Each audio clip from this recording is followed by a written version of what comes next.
What prompted this particular series of studies was the thought rising that the three main ages as given correspond to the process of resurrection. As you see, I have put time and times and half a time, and hour and day and night in the table in agreement with our last study. To clarify the hour and day, consider the following. And the four angels were loosed, which were prepared for an hour and a day, and a month and a year, for to slay the third part of men.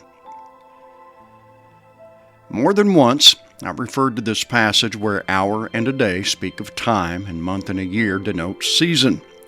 And the four angels, this speaks of the first four spirits of the seven spirits of God in Isaiah 11:1 through 4. That is, wisdom, understanding, counsel, and might. This would be the foundation of the world. As shown, times is plural, indicating at least two, therefore day and night.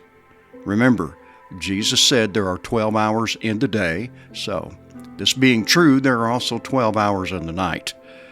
12 denotes divine governance, while 24 denotes priesthood. When we view times as first night, then day, it helps clarify the following, agreeing with the passage that states that the resurrection of the dead is sown in corruption. For you yourselves know perfectly that the day of the Lord so comes as a thief in the night. For when they say peace and safety, then sudden destruction comes upon them as labor pains upon a pregnant woman, and they shall not escape. Half a time, that is, a dividing of time, where 3 incorporates the idea of living to life, of the seed to the ripened fruit, the half or dividing of time synonymous with the harvest where separation is made. Jesus gives us this understanding in the following. And he said, the kingdom of God is as if a man should scatter seed on the ground and should sleep by night and rise by day. And the seed should sprout and grow. He himself does not know how. For the earth yields crops by itself, first the blade, then the head, after that the full grain in the head. But when the grain ripens, immediately he puts in the sickle, because the harvest has come. Amazing, isn't it, how something so simple can contain such wisdom? You might remember that I have shared that the spiritual meaning of 7 denotes the process of the seed to the ripened fruit, yet I just stated that 3 represents the same thing. Well, what's the difference? 7, denoting fullness, refers to the spiritual energy of the actual process itself, leading to maturity, while 3, denoting divine completeness, refers to the source of this energy and process. So, both 3 and 7 give us a picture of the divine and universal process of sowing and reaping saturating our existence, both naturally and spiritually. Bring 7 and 3 together, we have 10, the number of the works of the law. Not our works, but the Lord's, where said works issue from the throne of God and are spiritual in nature. This brings us here. But of that day and hour knoweth no man, no, not the angels of heaven, but my Father only. Tradition has long taught that the day and hour in this passage refers to the coming of Christ sometime in our future. But allow me to give you an alternative thought. When we search the scriptures regarding day, we find quite often that it refers to a time of judgment. With this in mind, consider the following. There is only one lawgiver and judge, he who is able to save and to destroy. But who are you to judge your neighbor?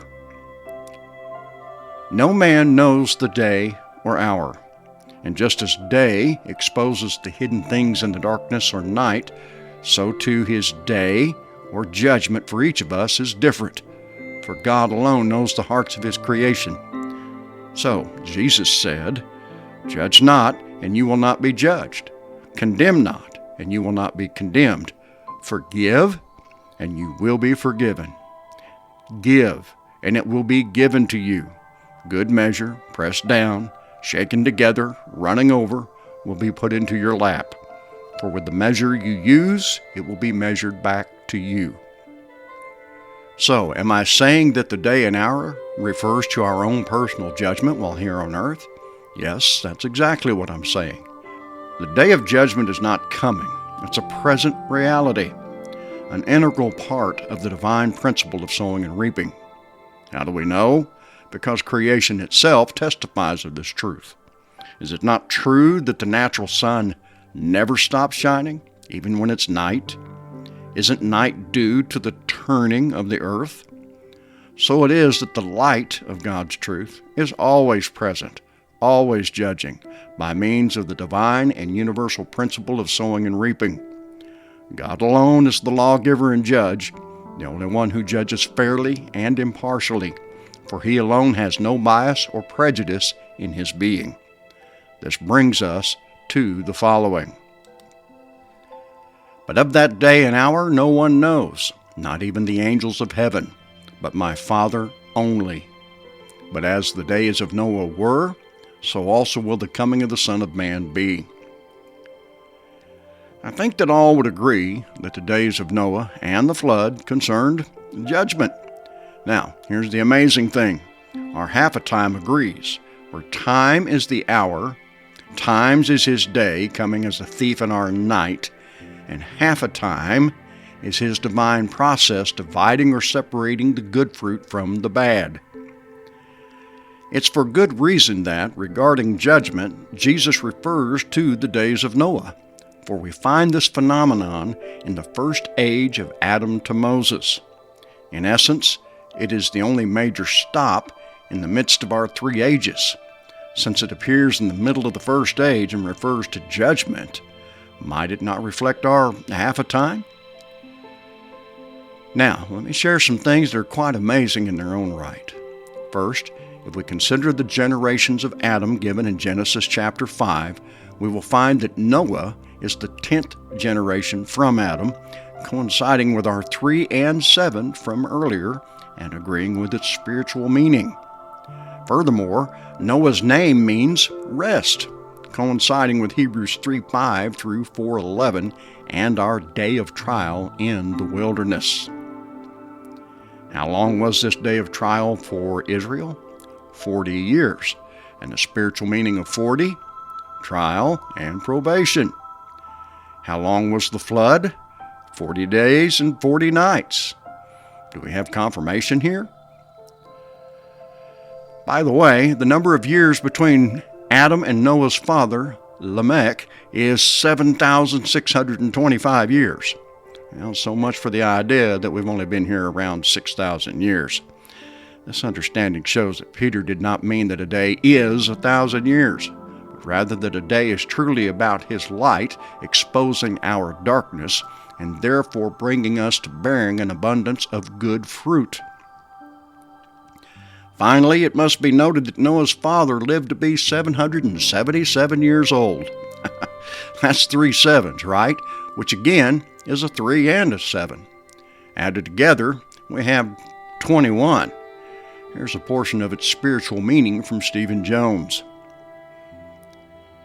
To write 21 in Hebrew, they wrote 2 Hebrew letters, Kaf, Aleph. These signify giving strength as well as the strength of God's grace to cover sin during our time of spiritual growth. When 21 is used in terms of time, as in a 21-year period, it is the number of trouble or distress, during which time we are in need of God's strength, offered by an open hand. When it is used as a number in itself, it speaks of the end of the distress. Thus, it speaks of the blessing at the end. Doesn't this explanation shed new light on the idea of the days of Noah? So why do we find the days of Noah in the middle of the first age? Perhaps this answers that question. declaring the end from the beginning, and from ancient times the things that are not yet done, saying, My counsel shall stand, and I will do all my pleasure. Finally, let me throw in one more too to end this study. They cried out with a loud voice, O sovereign Lord, holy and true, how long before you will judge and avenge our blood on those who dwell on the earth? These are the souls found in the fifth seal, crying for judgment and vengeance and or vindication. Judge, well, this brings division. Avenge or vindicate, that brings a witness. God separates that he might show his oneness through those who walk in his love and grace.